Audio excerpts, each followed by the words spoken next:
Welcome back inside the Now Morning Show. Tilo Kruse has decided that he's going to walk from Toco to Icacos. We're going to give you a little bit of history on why. Check this out. Do you think it's possible to walk across Trinidad without money? Because I'm gonna find that out next Monday, the 29th of April. I will start walking from the northernmost point of Trinidad to the southernmost point of Trinidad with only my clothes and you guys, meaning my phone and my camera and stuff like that. I'm gonna document the journey and I'm gonna rely on like strangers to help me for food and money and stuff like that.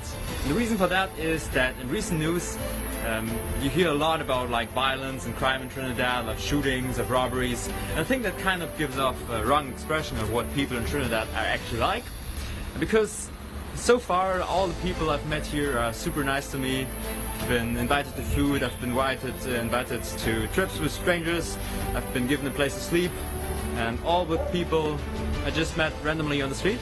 And I think most people in Trinidad are super nice, and I want to prove that to the world, and I want to prove that to you guys, and this is why I'm going to make this trip.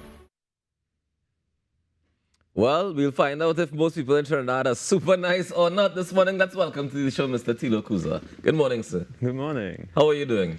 All right. Yeah. You ready? I'm ready. Certainly am. Yeah.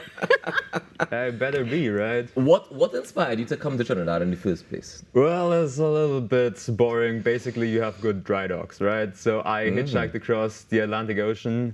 In short, this means I was in Gibraltar, and for a month I just like talked to every captain there and asked them if they need like extra crew to cross the Atlantic. And yeah, my captain needed some repairs on his boat, and you have good dry docks. So. Hold on. I'm very curious as to what inspired you to even go to Gibraltar to say you want to cross the Atlantic Ocean. Like, what is going on? Yeah. What inspired all of this journey that you're on? Well, long story, but basically I want to hitchhike to the Amazon rainforest. So I started in Germany with no money. I work on the way, like I worked in Berlin, had tons of different jobs. I worked in Paris to fund my journey. Yeah, this is basically something I want to do after school, you know, to explore the world. I'm from a very small village, so this is the opposite of what I do at home. I'm from a village, like few people know me there, like it's, yeah, very quiet, nothing going on, and now I want to see the world. All right, well, you're definitely going to be seeing the world. Tell us something. Did you do your research on Trinidad before you made this decision? Well, you mean the walk? Yeah. Yeah, I did. I talked to people. I looked at the map, like how high you have to go up, like what's the temperatures and stuff like that, like the mosquitoes, the snakes, not that many, and yeah. Does the research show you not that many snakes? Yeah, there are some snakes, but I wouldn't say it's like a danger. It's not Amazon forest danger, but you know. All right, cool. I hear you. But so when you jumped on that boat and you came across to Trinidad, why did you decide that this walk is what you wanted to do? Well, this is no longer dry docks. We're on land. No. My captain is in America. Maybe he's back here. I don't know. He might be watching this. He's repairing his boat right now. And yeah, I thought I wanted to see the country. So this is the plan. I wanted to plan that from the beginning, and then, yeah, a lot of people told me that there's a lot of crime here in Trinidad, right? And you know, you get the impression it's kind of people are like dangerous, and you have to take care of people. But yeah, my experience was totally different from that. So I thought, you know, if I wanted to do the walk, why not tell people about it? You know, like why not? And also, this is why I do it with no money and no equipment. Everything I have on me right now, this is all I have. Like all the things I have in my pocket, my jacket, this is all I carry with me on the way. So I'm really like, if I want to sleep somewhere, if I want to eat something, if I want to drink something, I'm required to like talk to people. So this is why I don't carry stuff. So I need to talk to people. Yeah. Otherwise, I would just, you know, put up my tent and whatever. But you know, if I want to let people know how like generous and hospitable people are from Trinidad, I need to do is like bareback style, you know, like the minimum of the minimum. Yeah. Well, you'll definitely make a lot of friends here in Trinidad and Tobago. That is for sure. Your walk, are you going to be walking only during the day, or are you going to be walking in the evenings and nights as well? No, only during the day.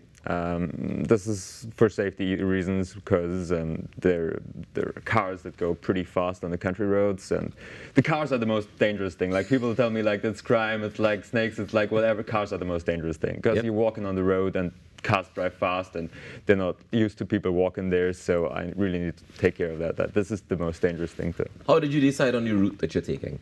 Well, it's just like the farthest points on the island, right? Mm-hmm. I mean, from Toco to Icacos. But there are different ways that you can get from Toco to Icacos. So how did you decide on which way that you're going to take? Well, I'm going to walk through like the villages on the east, because I like villages more, rainforest more. I don't like to walk through the city. Mm-hmm. And also it's like easier to connect with people in the villages. At least that's on my home, in my home city, in like Europe, it was like that. Mm-hmm. I did something similar like this in Europe too, and my experiences in villages, you're getting way faster. You can connect way faster to people. Yeah, and people are way more hospitable as well. Yeah, everybody knows everybody. Exactly. Mm-hmm. Tell me, were there any challenges when you did it in Europe that you think you might have similar challenges here?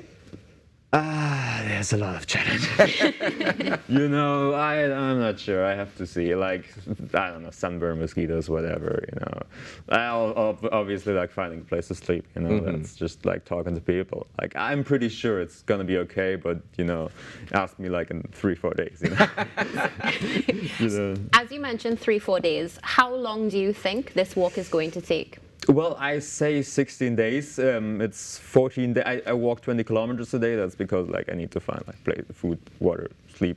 Mm-hmm. That takes time. You know, I could walk more, but you know, it's like 4 hours walking a day. And yeah, I think that's like 14 days plus 2 days extra in case I walk not far enough and something happens. So 14 days plus 2, it's around 16 days.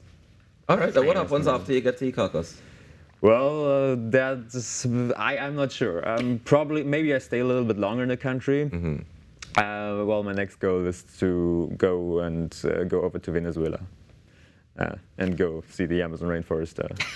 Long story too. Yeah. Yeah. So when did you start this journey? When did I start this journey? Mm-hmm. Like the whole journey? The whole journey. Leaving Germany to where you are September, today. I think, last year. Yeah. No, I think it's September. I think it's September. It's been that good. Yeah, but that's interesting because you basically walked from Germany. No. This is like two separate parts. So first, I walked to Germany, to Spain on a pilgrimage called the Way of St. James, or Camino Santiago. Right. Mm-hmm. Second journey, I came back. I was like, oh my God, that was awesome. I want to do that again. You know, let's do that again. But this time, I started the first journey. I started with 50 euros and like worked on the way and like ate really, really cheap food and you know, asked people for a place to sleep. And the second time, I was like, you know, this time, you know, like 50 years up. Let's do no money. You know, let's you know. And then I started hitchhiking out of my village to Berlin. You know, and you know, made my way up there, survived there. First was kind of like a little bit sleeping in a tent outside of Berlin, working in a factory, stuff like that. You know, eating really, really cheap food. You know, old food from the supermarkets and stuff like that. And you know. So how long have you been in Trinidad? I think 3 weeks now. 3 weeks now. So what has lodging and stuff been like so far in Trinidad? Oh, I'm pretty good. I'm not like... You're a rock back. You're a rock back. Like, yeah, this has been nice. I mean, like, you have a warm climate, you know? Yeah. Like in Paris, you would freeze your ass off, you know? Yeah, no, it's pretty, like the first, I think, week I slept somewhere in Chaguaramas in the rainforest. Yeah, until someone like kicked me out there. Like, if you're watching, sorry for for sleeping in your like rainforest patch. And then I met the scouts, and now I'm sleeping at the scouts. Okay. So you mentioned the scouts, and we know that you're also getting support from the scouts. Yes. What exactly is their support for this walk? Well, I mean, first of all, like he lets me sleep there for until I prepare for everything like this. He lets me, like the manager. He carries me up there, and I have his phone number, so he has a lot of contacts there. You know, like exactly. Okay. Exactly. Will you be checking in with your followers on the journey, or are you going to go social media silent? No. I have social media. I have like Instagram. Later, I'm gonna do like a YouTube about it. I've got Instagram, and yesterday I also made a TikTok. So if you're interested, I'm gonna like. I try to do daily, but you know, like I imagine you'd be a bit tired. Yeah. Some days after yeah. all that walking. Yeah, no. Also, like I don't know my battery because I need people to charge my battery, and like when I have internet, you know, and connection. So these are like things I need to consider, you know, and it's time, of course. Yeah. Yeah, I didn't think about how are you charging your phone, how are you keeping up to date with social. Yeah. I just need to ask people, you know, to charge it over the night. Yeah. That's just, you know. It's called The Pilgrimage of Life on Instagram and on TikTok and on YouTube too. So just out of just sheer curiosity, after you get to the Amazon rainforest, right? Because that's the goal that you're aiming at this time. Yeah. What then? Well, first of all, like I want to like live in the Amazon rainforest. So basically, I want to go to like one of the cities on the Orinoco River, and I want to like get in contact with people who can bring me like in remote places, you know, with like remote communities, you know, like not like deep uncontacted, but you know, like a boat ride away, something like that, you know. And this is also I want to like plan to. I have to like learn a little bit more Spanish, and I try to learn Portuguese. Yeah, no, Venezuela not. Right. That comes later. Yeah. One language at a time. Just take it one language at a time. Yeah, and two languages actually, because I also want to learn Varao, because Varao people. Maybe I pronounced that wrong. Sorry. Varao people are the ones who live in the communities, like in the remote communities in the Amazon rainforest, and you know, I want to just. Basically go with someone who goes there and ask them like, hey, like, you know, can we get some arrangement? You know, I bring you some stuff you need. You know, I have a little bit of money and I work for you and you let me stay here for a while. And I think that's like might be like a cool experience. You know. Tell me what's some of the like give me at least one or two interesting things that you've learned on your journey so far. Things that you would not have even thought to learn when you were in your village at home. A lot of things. Well, the most important thing is just do one step at a time, you know. That's with this journey too. Like I have no idea where to sleep the next 16 days. I don't know what to eat today, where to sleep today. I have no idea, you know. Just take one step at a time, you know. It's literally one step. Like if I'm walking, I do one step. If I do a step, I don't think about, you know, what's going next. I arrive in the village, okay, next thing, you know, I go and talk to people. It's like with these huge things where you don't know exactly how you do it, you just do the next thing in your direction, and eventually things will unfold, you know. I didn't plan on doing any of this, you know. I just As you said, you didn't plan on doing any of this. So what sparked your interest that you wanted to walk across the world, basically? Hitchhike. You know, Hitchhike across the world. I don't walk too much, you know. Sometimes, but most of the time I hitchhike. Like this time I walk.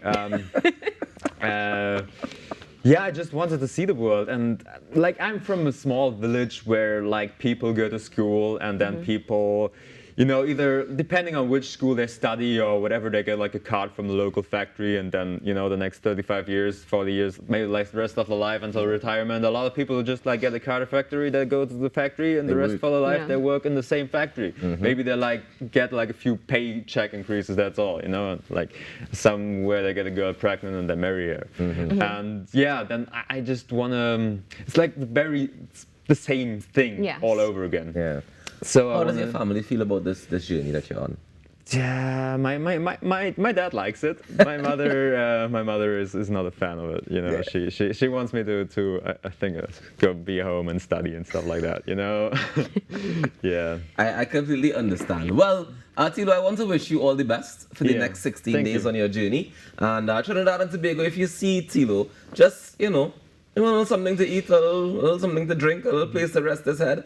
Ladies and gentlemen, we are going to be checking in with him here in the Now Morning Show. We're also going to be checking, and the news department is going to be checking in with him as well, as long as you lend him a little charger, let him charge up the phone overnight as well, so that we can be in contact with him. And we'll keep you guys updated as to how the pilgrimage of life is going. Thank you so much for joining us this morning, Tilo. All right, thank you. And all the best to you for the next few days. Appreciate it. Yeah, man. All right, ladies and gentlemen, we take a quick break and we come back with more on the Now Morning Show. We're not walking nowhere. We're sitting down right here and you can come back to us. Don't worry.